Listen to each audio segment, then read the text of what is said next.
Mari umat yang dikasihi Tuhan, kita bersama-sama memuji dari Kidung Jemaat 242, muliakan Allah Bapa. Bait yang pertama kita nyanyikan bersama, bait yang kedua oleh jemaat yang wanita, bait yang ketiga jemaat yang pria, dan bait terakhir kita nyanyikan kembali bersama-sama. Muliakan Allah Bapa.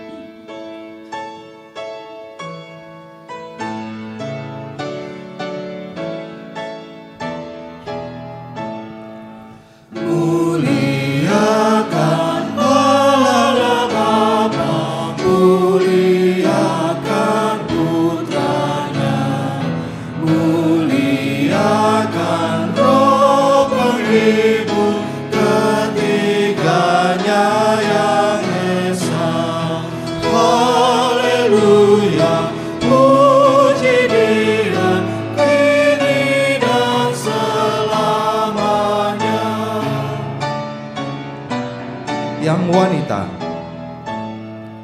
muliakan Raja kasih yang menjadi penebus, yang membuat kita waris kerajaannya terus.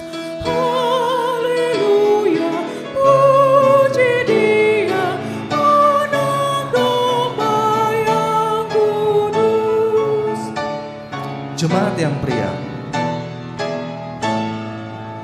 Muliakan Raja Sorga, Raja Gereja yang esa, Raja bangsa-bangsa dunia, langit bumi nyanyilah. Haleluya, puji Dia, Raja Maha Mulia. Kembali kita nyanyikan bersama-sama. Kemuliaan selamanya dalam sorga bergema, hormat dan syukur dan kuasa diberi ciptaannya.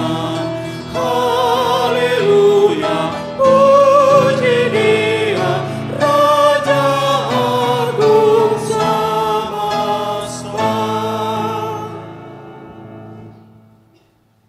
Ibadah ini berlangsung di dalam nama Bapa, Putra, dan Roh Kudus.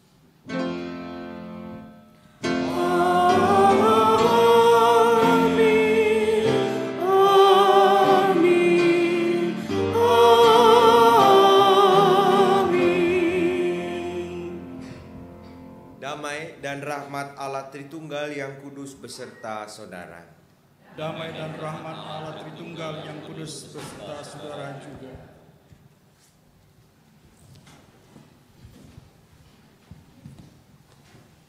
Saudara-saudara di dalam kasih Tuhan, hari ini kita merayakan Minggu Trinitas.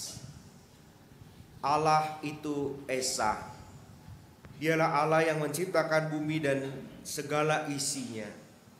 Allah yang Esa itu tampil dalam diri Yesus, gambar Allah sendiri, Putra yang tunggal. Tampil juga dalam wujud Roh Kudus yang ada di dalam diri kita yang percaya, membuat kita disebut sebagai anak-anak Allah, dan karenanya kita menjadi ahli waris kerajaannya.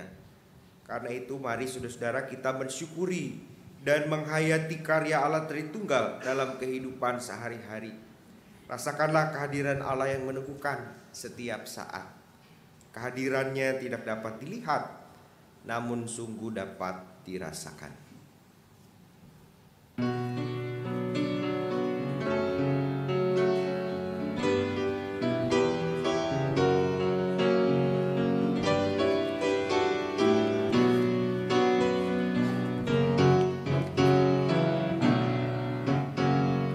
Tuhan, Engkaulah hadir di dalam hidupku, sama dengan udara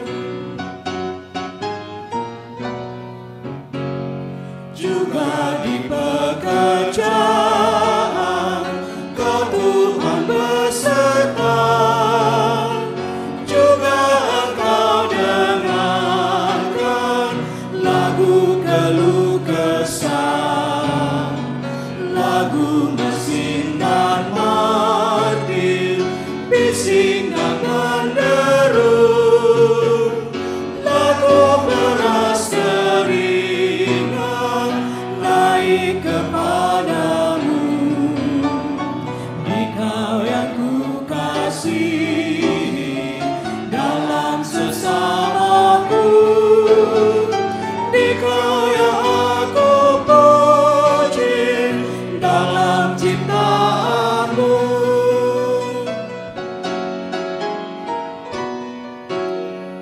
Di dalam suka duka kau ingin beserta, turut memperjuangkan damai sejahtera.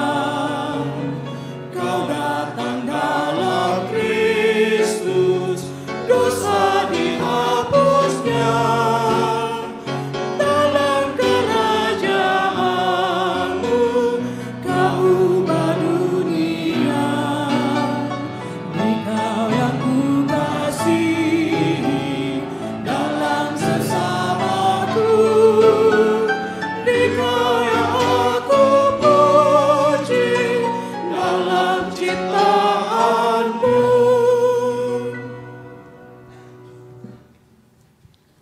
Saudara-saudara, mari kita merenungkan dan melihat diri kita, bagaimanakah kita hidup sebagai pengikut Kristus. Mari kita mengaku dosa-dosa kita. Apakah kita menyadari bahwa Tuhan sungguh hadir setiap hembusan udara yang kita hirup adalah bukti cinta kasih Tuhan. Bagaimana dengan syukur kita kepadanya? Dalam denyut jantung kita, Tuhan bekerja. Setiap anggota tubuh panca indera, Tuhan menggerakkannya. Bagaimana kita menggunakan anggota tubuh kita, terkhusus lidah dan bibir dan mulut, tangan dan kaki.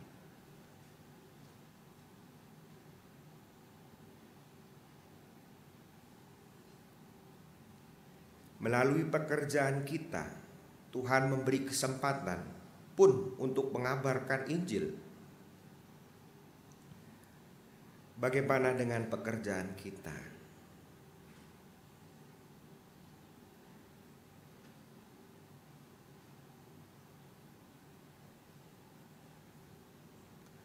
Melalui kehadiran Kristus dan firman-Nya dan Roh-Nya, kita ditolongnya untuk berjuang menjadi alat damai sejahteranya.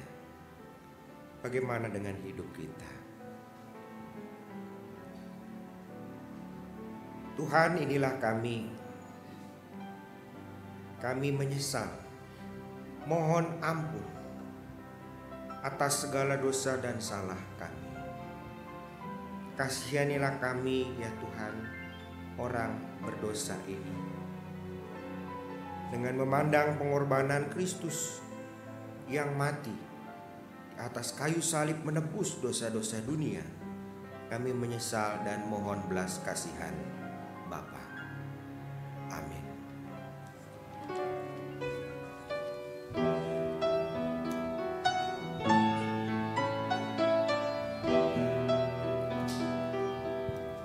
Ya Allah Bapa di surga maha tinggi, puji sembah dan syukur bagimu. Maha besar mulia namamu, dan kuasamu kekal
Saudara, terimalah berita anugerah di dalam firman Tuhan seperti yang tertulis di dalam surat Paulus yang kedua kepada jemaat di Korintus pasal 13 ayat 13 demikian. Kasih karunia Tuhan Yesus Kristus dan kasih Allah dan persekutuan Roh Kudus menyertai kamu sekalian. Karena Allah beserta kita, mari kita hidup dalam damai sejahtera Allah. Nyatakan salam damai kepada orang-orang di sekitar kita. Tuhan.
Terasa larangku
Mari saudara-saudara kita mohon pertolongan kuat kuasa Roh Kudus menolong dan menuntun kita di dalam pemberitaan firman. Kita berdoa. Hidup yang telah ditebus oleh karena cinta kasih-Mu yang besar akan kami isi dengan kebaruan hidup sesuai dengan sabda-Mu. Dan saat firman Tuhan dibaca, diperdengarkan, dijelaskan, kami merenungkan, kami berupaya untuk memahami kehendak Tuhan. Tolonglah kami ya Tuhan. Dengan kuat kuasa Roh Kudus kami dimampukan untuk mengerti, bahkan diberikan sukacita dan kelegaan untuk boleh mentaati apa yang menjadi kehendak Tuhan. Nilai-nilai kebenaran yang menghidupkan yang ada di dalam sabda-Mu itu boleh kami berlakukan pada hari-hari yang akan kami jalani ke depan. Mari Tuhan, segarkanlah jiwa kami, tuntunlah langkah hidup kami dengan firman-Mu. Kami anak-anak-Mu ya Tuhan, siap untuk mendengar dan memberlakukan sabda-Mu. Di dalam nama Tuhan Yesus firman yang hidup, kami mohonkan ini semua. Amin.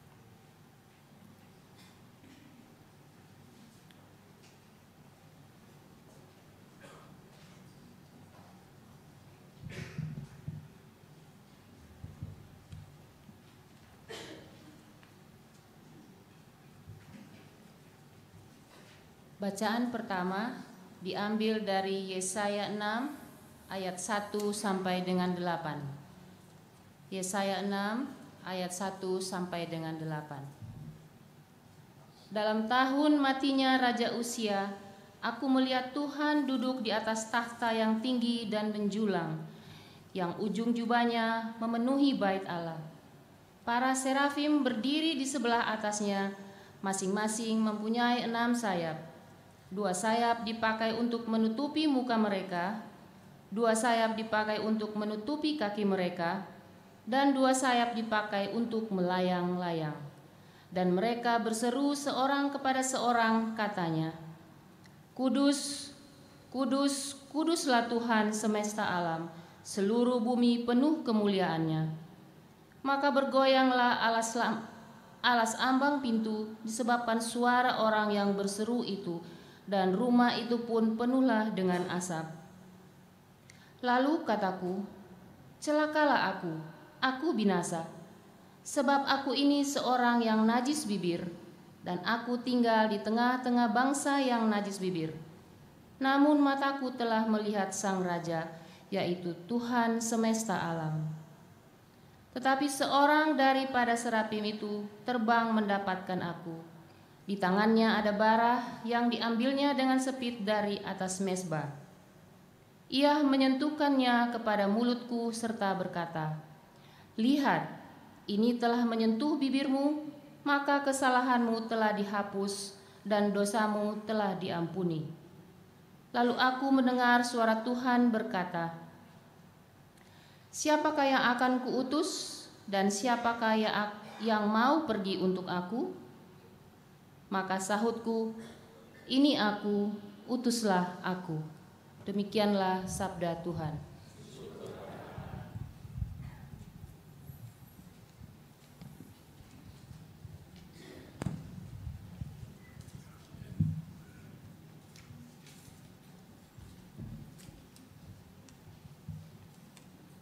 Marilah kita menanggapi bacaan pertama tadi dengan menyanyikan Mazmur 29.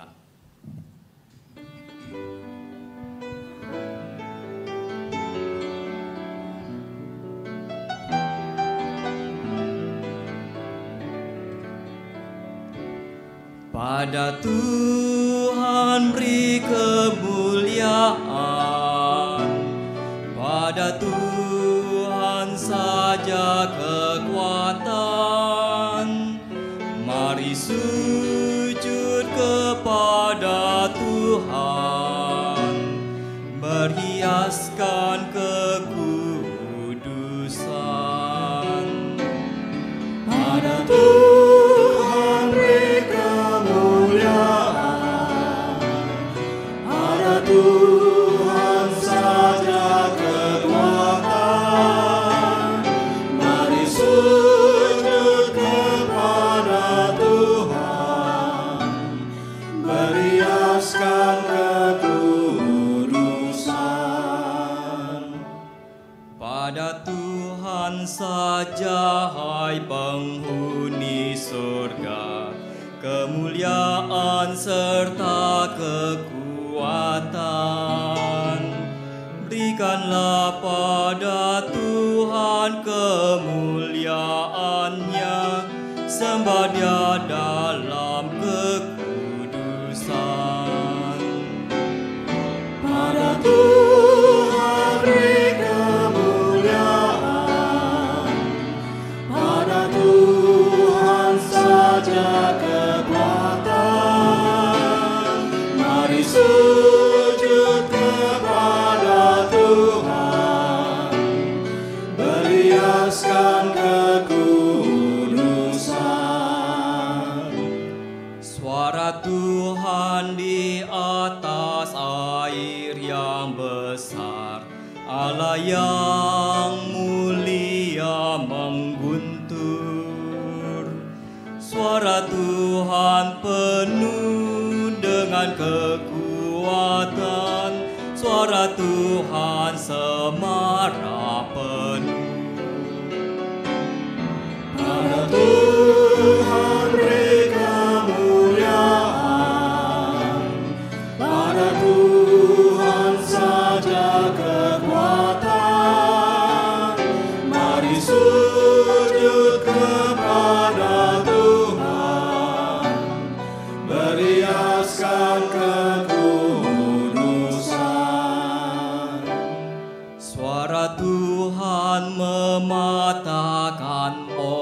pohon aras, dan gunung Libanon pun melompat.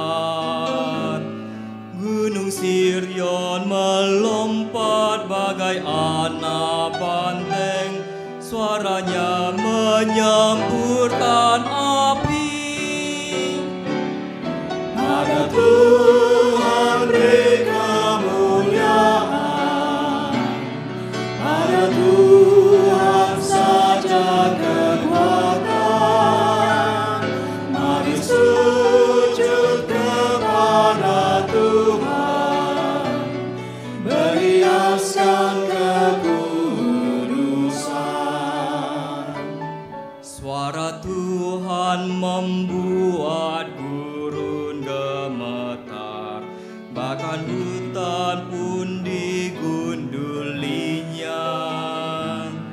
Tiap orang berseru di dalam baitnya, pada Tuhan segala hormat. Pada Tuhan beri kemuliaan, pada Tuhan saja kekuatan. Mari sujud kepada Tuhan, berhiaskan kekudusan. Tuhan bertata di atas air bah, sebagai Raja selamanya.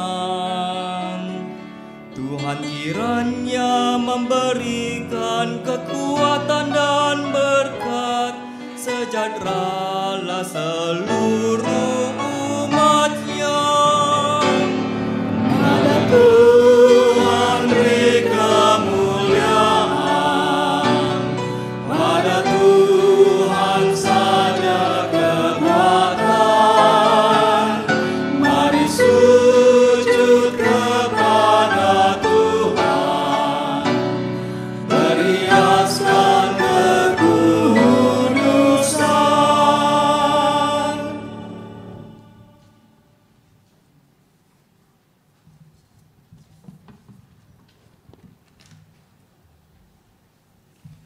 Bacaan kedua diambil dari Roma 8 ayat 12 sampai 17. Jadi saudara-saudara, kita adalah orang berhutang, tetapi bukan kepada daging, supaya hidup menurut daging. Sebab jika kamu hidup menurut daging, kamu akan mati. Tetapi jika oleh roh kamu mematikan perbuatan-perbuatan tubuhmu, kamu akan hidup. Semua orang yang dipimpin roh Allah adalah anak Allah. Sebab kamu tidak menerima roh perbudakan yang membuat kamu menjadi takut lagi. Tetapi kamu telah menerima roh yang menjadikan kamu anak Allah. Oleh roh itu kita berseru, Ya Aba, Ya Bapa. Roh itu bersaksi bersama-sama dengan roh kita bahwa kita adalah anak-anak Allah. Dan jika kita adalah anak, maka kita juga adalah ahli waris. Maksudnya orang-orang yang berhak menerima janji-janji Allah yang akan menerimanya bersama-sama dengan Kristus. Yaitu jika kita menderita bersama-sama dengan Dia, supaya kita juga dipermuliakan bersama-sama dengan Dia. Demikianlah sabda Tuhan.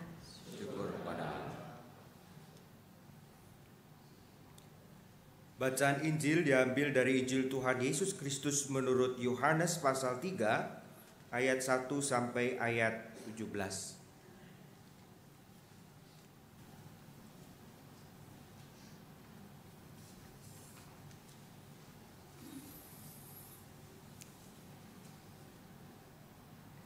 Injil Yohanes pasal 3 ayat 1 sampai ayat 17. Adalah seorang Farisi yang bernama Nikodemus, seorang pemimpin agama Yahudi. Ia datang pada waktu malam kepada Yesus dan berkata, "Rabi, kami tahu bahwa engkau datang sebagai guru yang diutus Allah.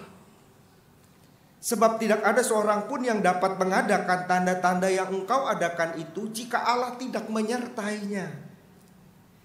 Yesus menjawab katanya, "Aku berkata kepadamu, sesungguhnya jika seorang tidak dilahirkan kembali, ia tidak dapat melihat kerajaan Allah." Kata Nikodemus kepadanya, "Bagaimanakah mungkin seorang dilahirkan kalau ia sudah tua? Dapatkah ia masuk kembali ke dalam rahim ibunya dan dilahirkan lagi?" Jawab Yesus, "Aku berkata kepadamu, sesungguhnya jika seorang tidak dilahirkan dari air dan roh, ia tidak dapat masuk ke dalam kerajaan Allah. Apa yang dilahirkan dari daging adalah daging, dan apa yang dilahirkan dari roh adalah roh. Janganlah engkau heran karena aku berkata kepadamu, kamu harus dilahirkan kembali. Angin bertiup kemana ia mau, dan engkau mendengar bunyinya, tetapi engkau tidak tahu dari mana ia datang atau kemana ia pergi. Demikianlah halnya dengan tiap-tiap orang yang lahir dari roh." Nikodemus menjawab katanya, "Bagaimanakah mungkin hal itu terjadi?" Jawab Yesus, "Engkau adalah pengajar Israel, dan kau tidak mengerti hal-hal itu. Aku berkata kepadamu, sesungguhnya kami berkata-kata tentang apa yang kami ketahui, dan kami bersaksi tentang apa yang kami lihat. Tetapi kamu tidak menerima kesaksian kami. Kamu tidak percaya waktu aku berkata-kata dengan kamu tentang hal-hal duniawi. Bagaimana kamu akan percaya kalau aku berkata-kata dengan kamu tentang hal-hal surgawi? Tidak ada seorang pun yang telah naik ke sorga selain daripada Dia yang telah turun dari sorga, yaitu Anak Manusia. Dan sama seperti Musa meninggikan ular di padang gurun, demikian juga Anak Manusia harus ditinggikan, supaya setiap orang yang percaya kepadanya beroleh hidup yang kekal. Karena begitu besar kasih Allah akan dunia ini, sehingga Ia telah mengaruniakan anaknya yang tunggal, supaya setiap orang yang percaya kepadanya tidak binasa, melainkan beroleh hidup yang kekal. Sebab Allah mengutus anaknya ke dalam dunia bukan untuk menghakimi dunia, melainkan untuk menyelamatkannya oleh Dia. Demikianlah saudara Injil Yesus Kristus. Berbahagialah setiap orang yang mendengar dan melakukannya. Haleluya. Haleluya, haleluya, haleluya.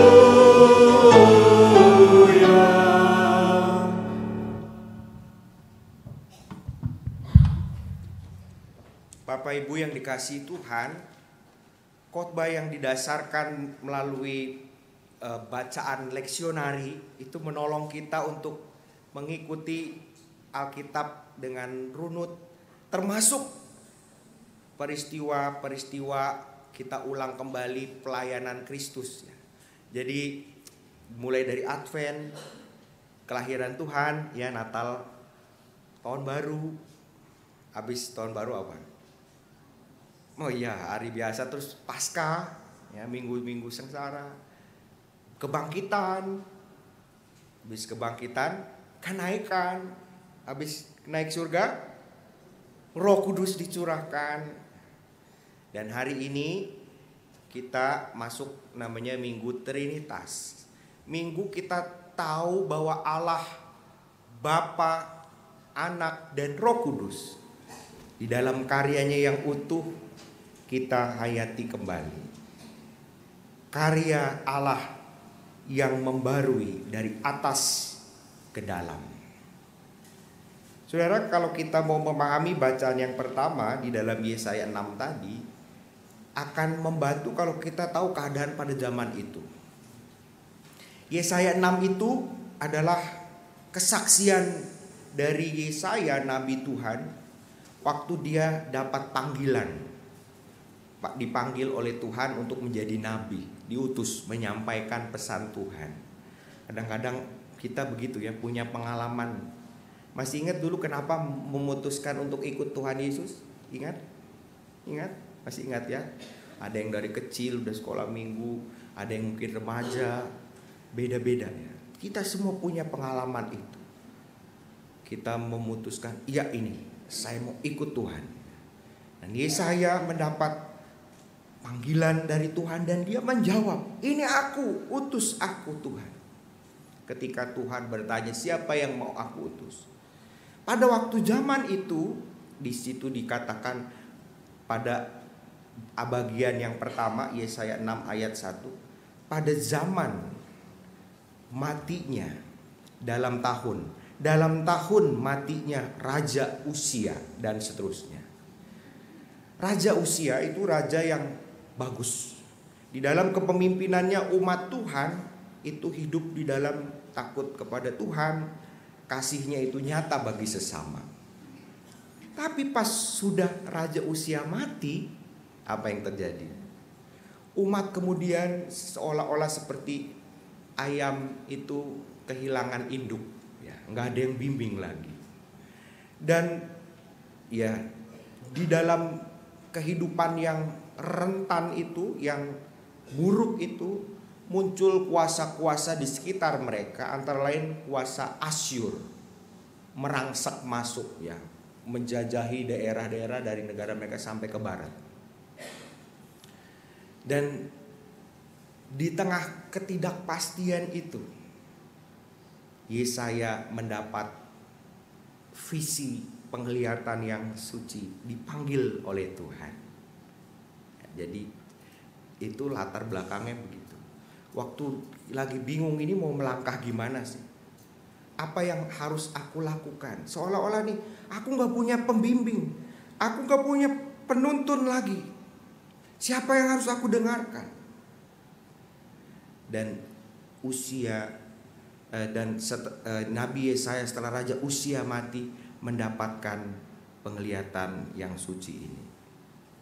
Dan ketika menyaksikan hal yang luar biasa dari Tuhan itu, Yesaya ini yang luar biasa indah menurut saya. Dia merasa diri tidak berharga. Aku celaka. Aku ini najis bibir di tengah-tengah umat yang berdosa. Ya, pada waktu itu kan umat itu karena nggak ada yang membimbing, jadi hidup semau-maunya. Yesaya juga mengatakan, aduh aku celaka. Karena aku berdosa, aku menyaksikan Tuhan yang begitu berkuasa. Ada nyanyian, kudus, kudus, kuduslah Tuhan. Aku binasa ini. Serem juga ya. Tapi yang terjadi, nah ini dia kasih karunia. Lalu serafim itu mengambil bara, lalu menyentuhkannya pada bibir Yesaya. Dan firman Tuhan, berita anugerah, ya. Sekarang kesalahanmu sudah dihapus, dosamu sudah diampuni. Lalu sesudah itu terjadi, Tuhan mengajak. Tuhan gak maksa ya, ngajak. Siapa yang mau aku utus? Lalu Yesaya mengatakan, Tuhan ini aku, utus aku. Di GKI kita mengulang kembali pola itu. Kebaktian tadi kita berdiri ya, kita memuliakan Tuhan. Makanya baru nyanyian masuk. Lalu apa yang terjadi? Foto. Kita berkumpul karena karya Allah. Setelah ditegaskan begitu, kita menyadari keberdosaan kita, ya kan? Kayak Nabi Yesaya, aduh aku Tuhan gak layak, ngaku dosa. Apa yang terjadi? Berita anugerah. Berita anugerah, kita berdiri. Makanya kan berdiri ya, tanda kita siap, mau diajak Tuhan untuk berubah. Setelah berita anugerah, berdiri, firman dikhotbahkan, diberitakan, supaya nanti keluar dari gedung ini kita diperbaharui, ikut Tuhan, mengalami perubahan hidup. Jadi itu ada dasarnya ya. Kenapa kok berita anugerah mesti berdiri, mesti begini? Kita kembali mengulangi pola yang ada di Yesaya 6 ini. Tapi bukan hanya itu, di dalam panggilan Nabi Yesaya yang dibagikannya untuk kita ini, kita menyaksikan karya Allah yang bukan menuntut, menghukum, tapi Allah itu baik. Di tengah umatnya lagi kebingungan gara-gara pemimpin Raja Usia itu tidak lagi membimbing, Allah mengatakan, aku mau mengutus. Dan Yesaya mengatakan, aku melihat Raja semesta alam. Nah, ini yang penting nih. Jadi sebenarnya kalau kita di dalam hidup kita mungkin pernah berpikiran, aduh kayaknya saya nggak ada lagi yang bimbing, nggak ada yang lagi yang nuntun. Hati-hati ya, ada yang nuntun. Ada Raja semesta alam, yaitu Allah yang mengasihi kita. Yang kita perlu sadari kalau melihat tindakan Yesaya, sadar. Jangan kita mementingkan diri atau merasa diri hebat. Saya senang nonton acara binatang, bukan di kebun binatang ya, binatang liar itu ya, di TV. Satu ketika ada yang diliput itu gorila, kera Afrika yang paling besar. Pernah lihat gorila? Jangan lihat kiri kanan ya, kiri kanannya mah bukannya yang kera hitam.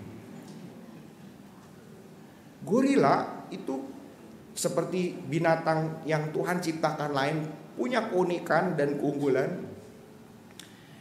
Untuk menandakan teritorinya, wilayah kekuasaannya.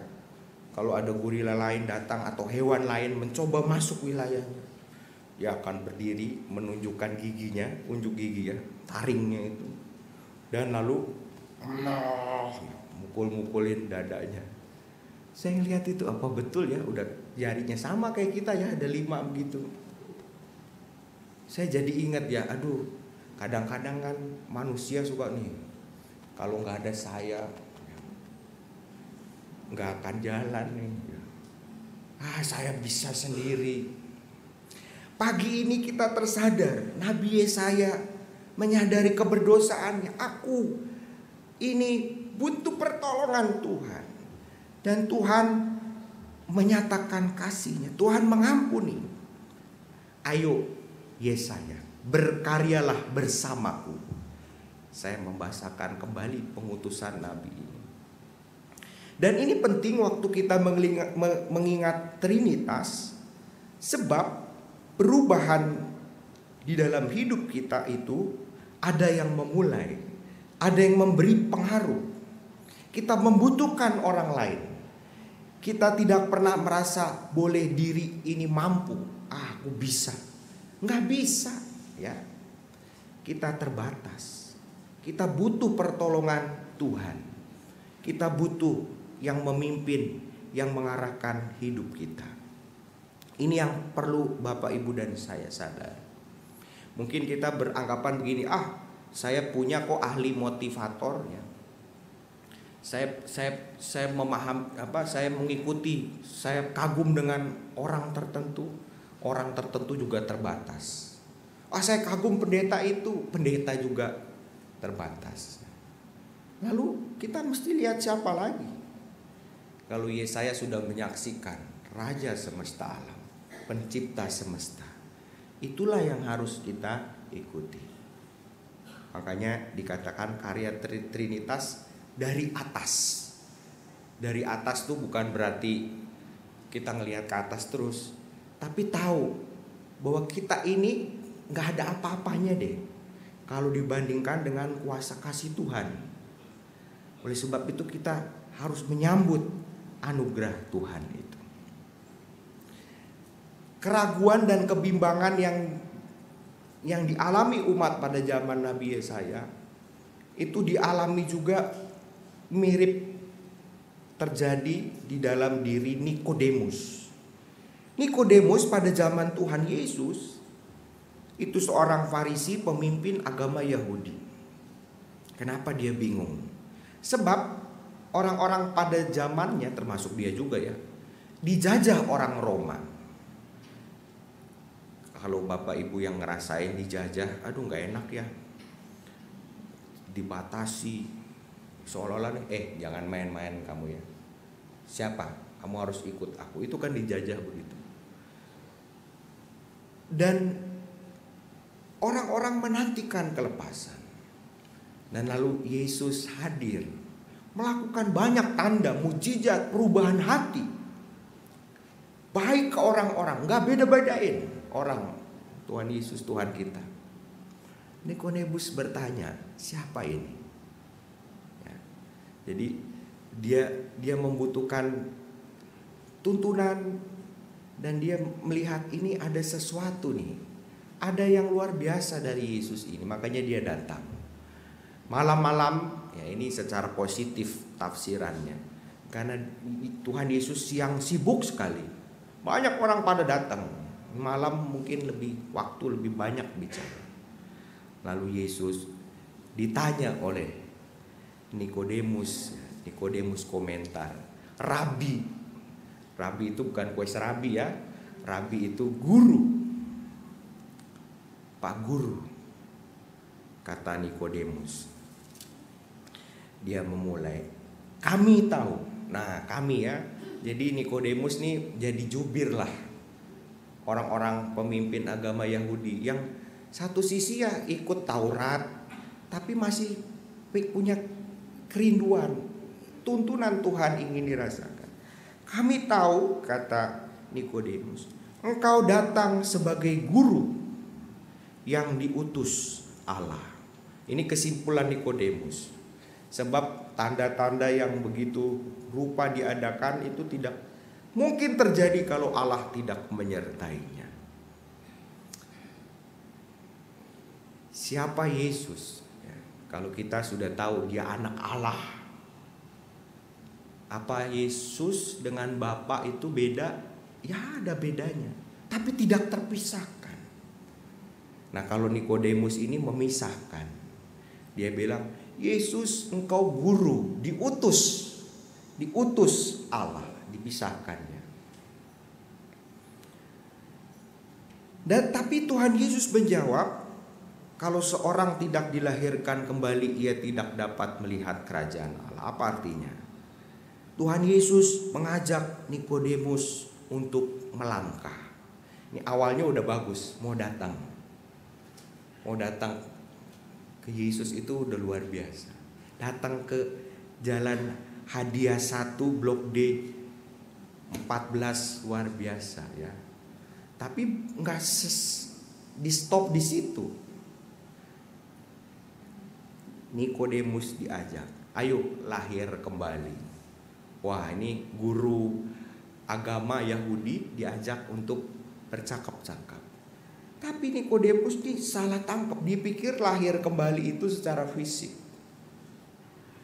Aduh, gak mungkin udah tua masa lahir kembali.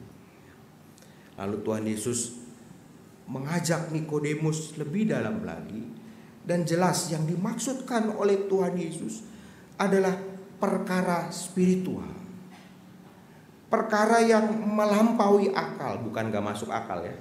Melampaui akal. Tapi dampaknya itu kerasa. Bapak Ibu kenapa sih datang Minggu pagi ke sini? Apa sebabnya? Siapa yang nyuruh? Coba tadi ada yang nyuruh nggak pagi-pagi? Ada yang ngebangunin nggak? Alarm ya. Alarm. Ada yang dipaksa nggak datang ke sini? Diancam pakai pisau gitu. Nggak ada ya. Itu siapa yang bikin itu? Siapa coba? Roh Kudus. Yakin? Roh Kudus ya. Kerinduan itu. Kalau orang menyelidiki kenapa sih Bapak Ibu beragama, emang apa yang diimani? Ya kita mungkin gak bisa menjelaskannya. Bukan berarti gak masuk akal. Itu melampaui akal. Tapi kemudian apakah berdampak? Oh iya kelihatan. Sangat. Hati kita damai, wajah kita sukacita ya. Tuhan Yesus mengajak Nikodemus untuk melihat kelahiran kembali atau kelahiran dari atas, yaitu pada saat orang sadar. Seperti Nabi Yesaya sadar, oh Tuhan kau begitu mulia, aku berdosa. Tapi begitu Tuhan ampuni, terus mau, ini aku Tuhan utus aku. Itu kelahiran kembali. sadar bahwa kita ini memang terbatas. Kita berdosa, kita mohon ampun, kita mau merendahkan hati dan diri di hadapan Tuhan. Dan begitu Tuhan menyatakan kasih-Nya, kita kemudian, kalau kata Rasul Paulus, kita berhutang. Bukan berhutang berarti Tuhan itu minta balik, enggak.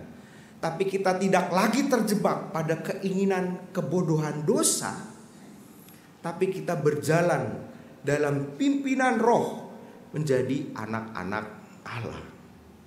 Sehingga kita memanggil Allah itu Aba, Bapa. Ini Aba bahasa Aram, pakai M ya, bukan Arab, Aram. Bahasa Ibrani ya, varian dari bahasa Ibrani. Ini panggilan akrab. Mungkin di Indonesia itu papi, papa, ayah. Bukannya seperti bapak, ibu, itu kaku ya. Tapi kita kan mungkin manggil orang tua kita ayah, papi ya. Kata Rasul Paulus, dalam pimpinan Roh Allah menjadi begitu dekat, kita menjadi akrab, kita tidak lagi takut untuk melakukan apa yang harus kita lakukan. Tapi akrab, dekat. Itu lahir kembali, itu lahir dari atas, itu begitu. Bapak Ibu, kalau orang Farisi, ahli Taurat, rasanya nggak begitu. Mereka melakukan hukum-hukum agama takut. Waduh, ntar dihukum, kena tulah nih ya. Jadi seperti si anak sulung ya, melakukan karya di rumah bapaknya, ya cerita Tuhan Yesus. Tapi bertahun-tahun aku melayani Bapak, belum pernah ya. Jadi itu kayak kerja, gak ada hubungan yang dekat. Tapi kalau di dalam kelahiran dari atas itu, Roh Tuhan memimpin, maka kita bisa berseru Aba, Bapa. Ada kedekatan, ayah. Dan di dalam proses itu, bersama atau meneladani Kristus, kita akan menerima kemuliaan. Jadi pembaruan yang dari atas adalah kita mau melihat Allah. Kita tidak merasa diri tinggi, berkuasa, pukul-pukul dada. Aku bisa kok sendiri, bukan. Tapi kita mau melihat Allah yang dengan kasih-Nya yang besar menunjukkan apa yang baik buat kita. Tuhan itu dari dulu sekarang sama. Goalnya itu supaya yang Ia kasih ini tidak binasa. Kata penginjil Yohanes tadi, sebab Allah mengutus anaknya ke dalam dunia bukan untuk menghakimi dunia, melainkan untuk menyelamatkannya oleh anaknya, yaitu Kristus. Jadi Tuhan tuh bukannya nunjuk-nunjukin, kamu salah, kamu berdosa, kamu enggak. Tuhan tuh kalau diibaratkan kita nih masuk ke dalam sumur atau lumpur, Tuhan mengulurkan tangan, ayo, bahkan Dia turun, ayo, nanti kamu mati, nanti kamu binasa, ayo aku tolong kamu. Itu kita lihat Yesaya waktu dikasih bara, Tuhan mengatakan dosamu diampuni, kesalahan dihapus. Ayo Yesaya, kerja bareng sama aku. Yesaya bilang, aku mau diutus. Dan itu yang kita hidupi saat kita mengingat Trinitas. Dari atas ke dalam. Ke dalam apa? Ke dalam hati, ke dalam pikiran. Dia menyentuh, Dia menyadarkan dan mendorong kita untuk melakukan apa yang Yesus kerjakan. Bapa, Anak, dan Roh Kudus. Ini jangan dipisah-pisahkan ya. Oh, Bapa itu perjanjian lama, Yesus perjanjian baru. Roh Kudus, Roh Kudus sekarang nih. Enggak. Bapa, Anak, Roh Kudus. Dia mencipta, menyelamatkan, Dia membarui kita.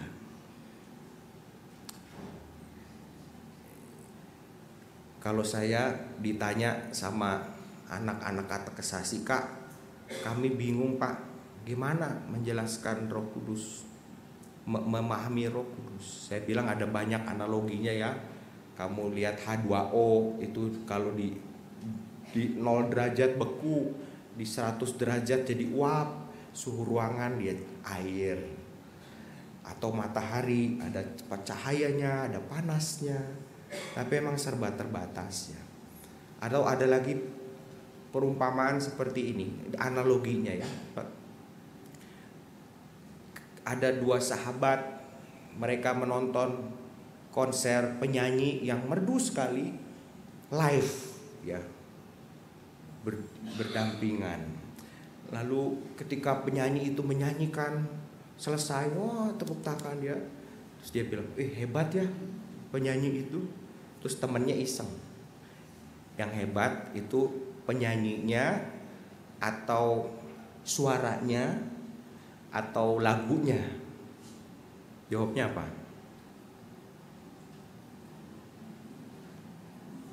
Ya penyanyinya. Tapi apakah hanya penyanyinya? Enggak. Ya suaranya. Penyanyi itu menyuarakan. Menyuarakan apa? Bunyi, yaitu lagu. Satu paket. Dan itu dialami oleh yang dengar. Apa bisa dibedakan? Bisa ya. Tapi mereka kan sama-sama ya. Bapa, Anak, dan Roh Kudus itu sangat bisa kita rasakan melalui kasih-Nya untuk kita. Ketiganya tidak terpisahkan. Bapa, Anak, dan Roh Kudus itu. Di dalam Alkitab kita menyelami, kita mengalami, melihat itu. Bapa kasih-nya sama. Di dalam melalui panggilan Yesaya, melalui kehadiran Kristus yang berbicara kepada Nikodemus, anak manusia harus ditinggikan. Itu bukti Allah yang menyelamatkan, berkorban. Di dalam kehadiran Roh Kudus di kehidupan gereja perdana dan seterusnya dari awal penciptaan sampai selamanya, Roh Tuhan menolong kita, menyadarkan kita bahwa kita ini dipimpin dan dituntun. Mungkin kalau yang ikut kebaktian minggu lalu tahu bagaimana kerja Roh Kudus.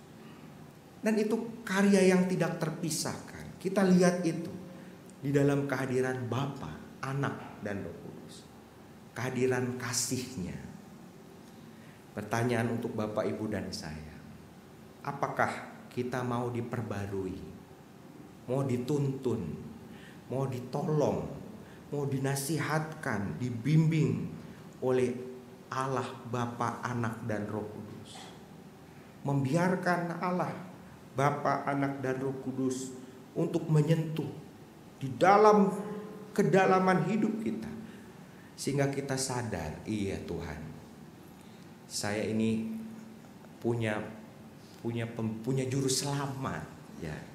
Saya nggak bisa jalan sendiri. Saya mau dinasihati. Saya sadar saya salah. Saya mau kerja bareng Tuhan. Seperti Yesaya ya. Utus saya Tuhan. Diutus tuh bukan jadi seperti pendeta kayak saya, enggak. Saya kerja bagus deh Tuhan. Jujur. Nggak mau dengar main-main serong-serong, ngapain. Hidup ikut Tuhan itu mendamaikan. Dan itulah yang kita rayakan.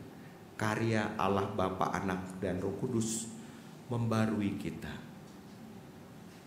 Amin.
Jemaat terkasih, saya undang kita bangkit berdiri dan bersama dengan umat Allah di sepanjang masa, abad dan tempat, marilah kita ungkapkan iman percaya kita dalam pengakuan iman rasuli.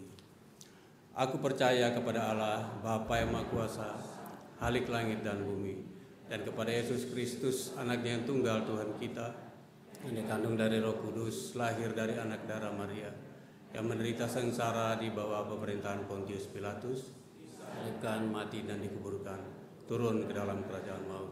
Pada hari yang ketiga bangkit pula dari antara orang mati, naik ke surga, duduk sebelah kanan Allah, Bapa yang Maha Kuasa.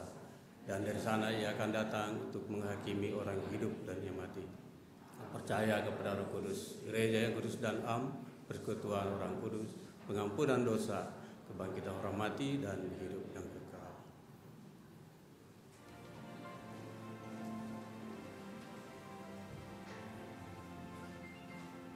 Saudara, mari kita menaikkan doa syafaat yang akan diakhiri dengan doa yang diajarkan Tuhan, doa Bapa kami yang kita nyanyikan.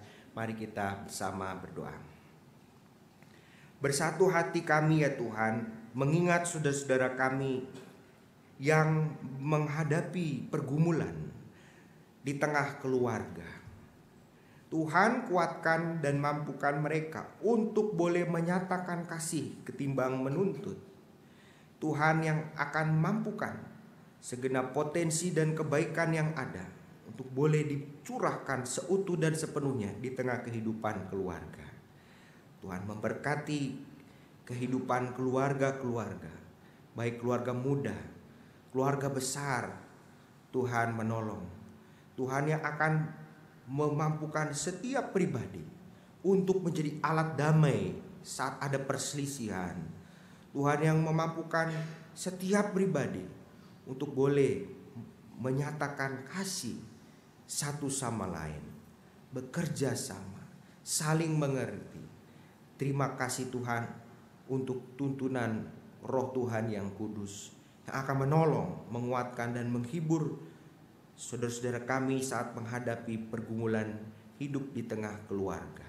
Juga saat bekerja, saat mereka mengalami masalah-masalah, sedang mencari solusi, Tuhan kuatkan supaya mereka tidak mencari solusi yang tidak berkenan di hadapan Tuhan, menyerah kepada godaan si jahat, tapi mereka boleh mendayagunakan hikmat, talenta, segala yang Tuhan karuniakan untuk menemukan solusi yang baik. Bahkan Tuhan juga akan mendampingi, Tuhan menuntun, Tuhan mendampingi dengan lengan Tuhan yang kuat, yang kokoh.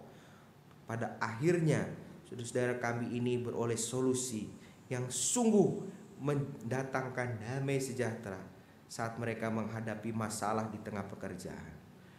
Bapa, kami juga bersatu hati mohon pimpinan Tuhan untuk setiap orang yang mencari pasangan hidup.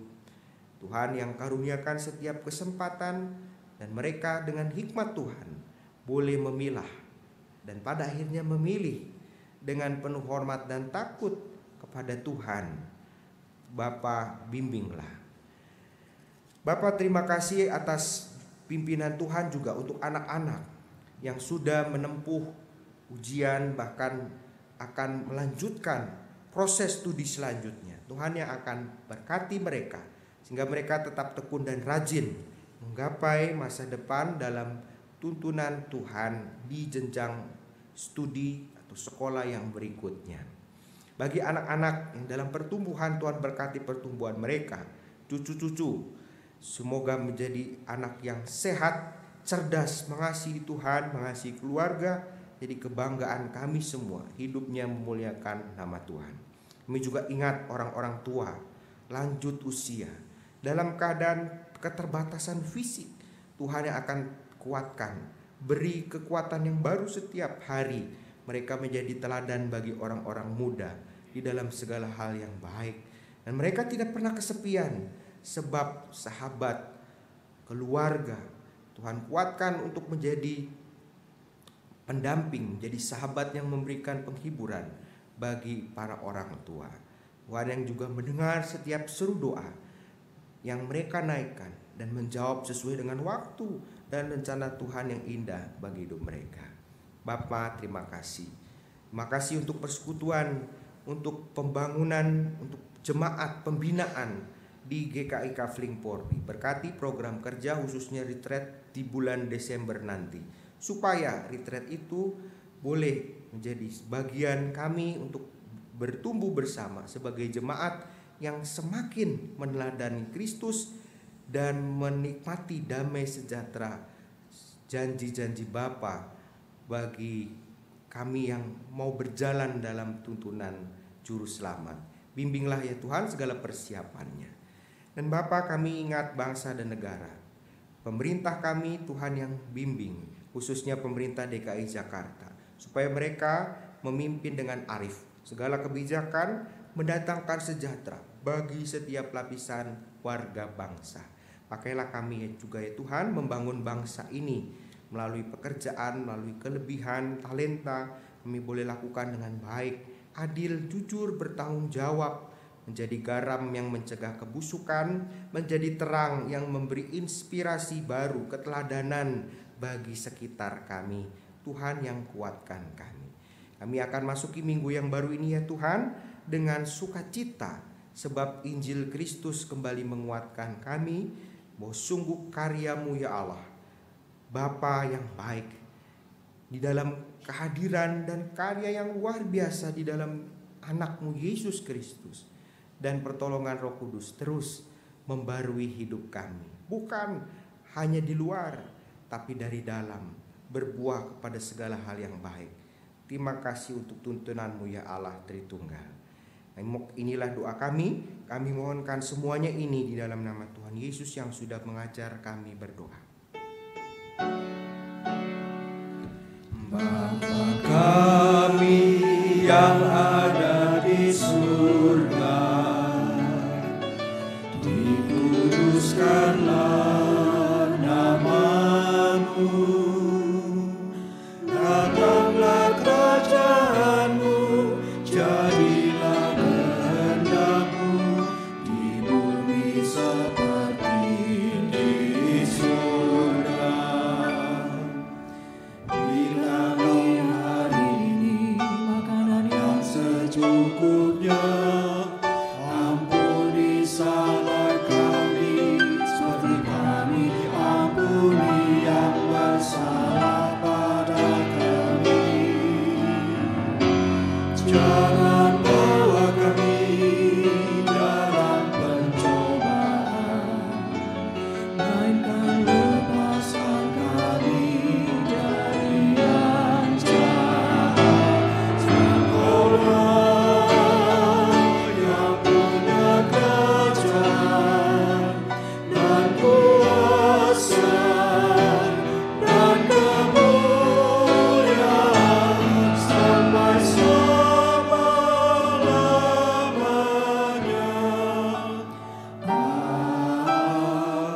Amin.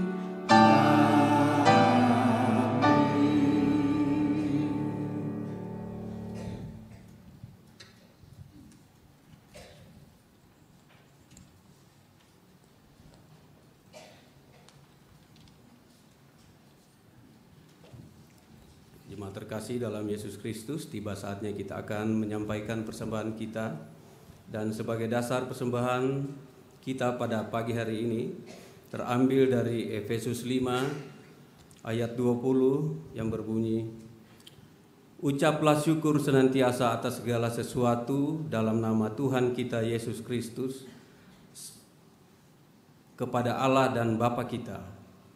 Selamat membawa persembahan Tuhan. Kita akan menyanyi dari Kidung Jemaat 389, Besarlah Kasih Bapa.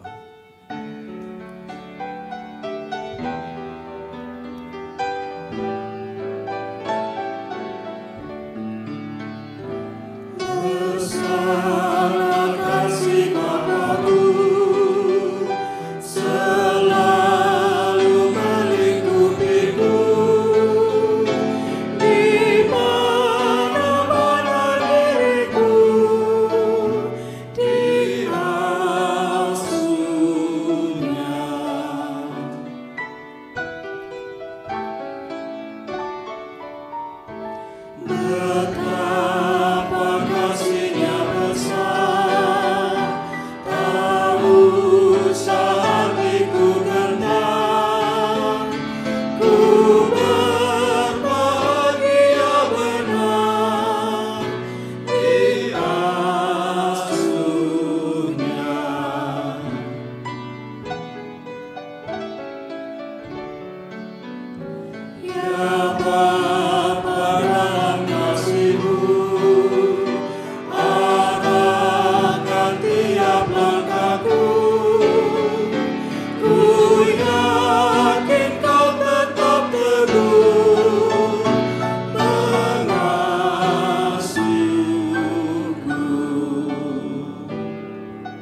Jemaat diundang bangkit berdiri dan kita akan menyanyi lagu ini pada bait yang keempat. Ya Bapa, atas kasih-Mu yang selalu menaungiku, ku naikkan terima kasih-Ku kepadamu.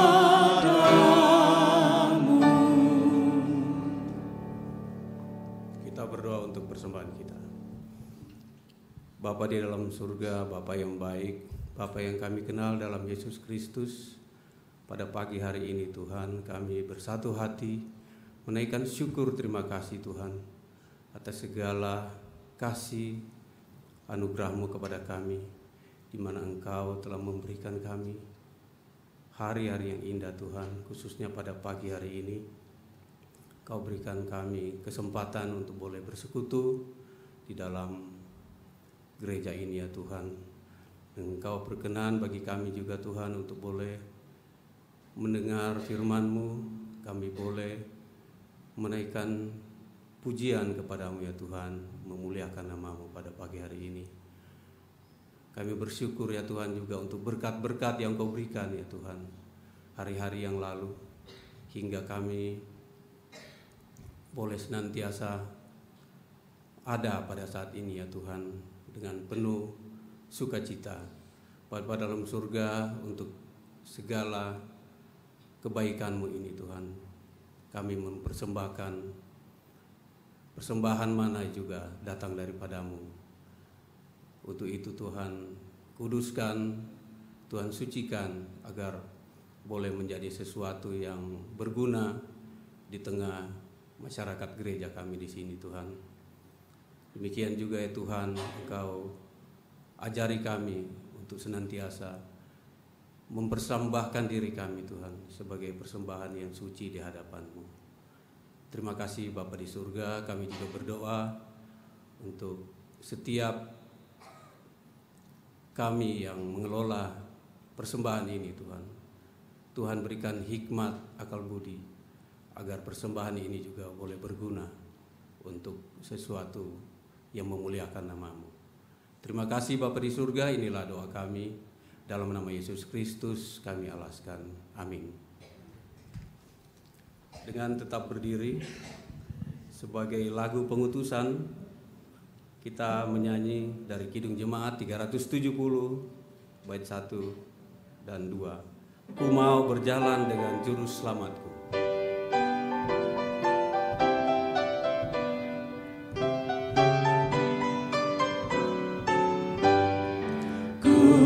Berjalan dengan juru selamatku di lembah berbunga dan berair sejuk. Ya kemana juga aku mau mengikutnya, sampai aku tiba di negeri makan. Ikut Tuhan Yesus, ku tetap mendengar dan mengikutnya. Ikut Tuhan Yesus, ya kemana juga ku mengikutnya.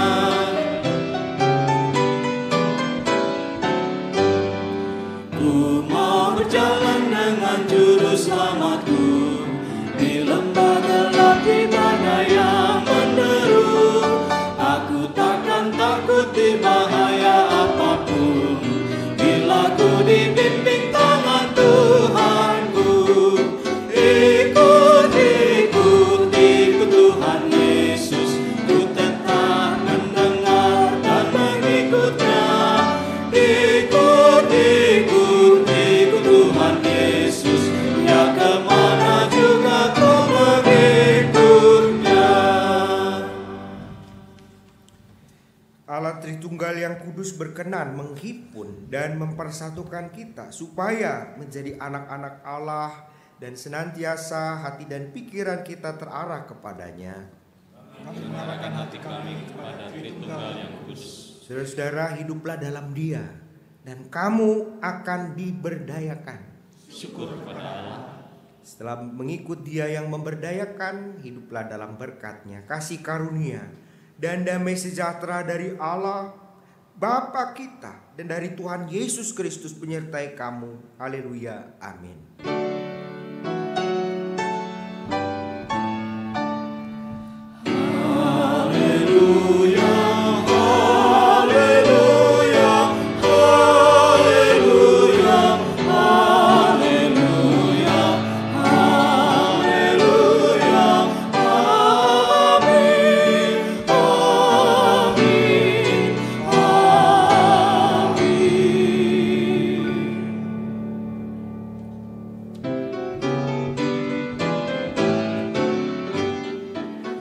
Bersama juru selamat hatiku teguh di lembah